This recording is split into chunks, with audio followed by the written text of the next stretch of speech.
Qarshingizda turgan avtomashinamiz, hurmatli obunachilar, GMC avtovishkasi bo'ladi.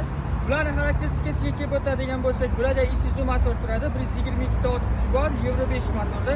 Bu tarafga o'tadigan bo'lsak, hurmatli obunachilar, bu avtovishkamiz 33 metrlik hisoblanadi. Tepadagi avtovishkamiz 4 metr chapga o'ngga borib keladi, 360 gradusgacha aylanib bera oladi.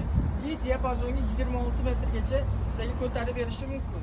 Bu avtovishkamizni 3 xil yo'l bilan boshqarishinglar mumkin. Birinchisi mana bu qutchaning ichida, ikkinchisi narigi tarafda esa, uchinchisi esa salon orqali.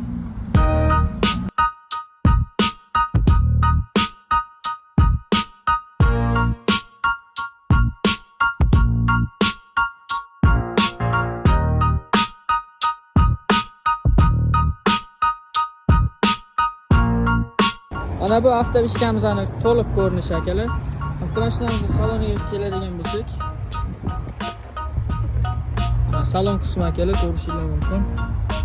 Juda ham chiroyli va keng qilib ishlangan, passajirning 3 ta odamga mo'ljallangan. O'zining hamma sharoitlari bor. Mana hurmatli obunachilar, avtovishkamizning kontrol sentrini nazorat qilib o'tamiz.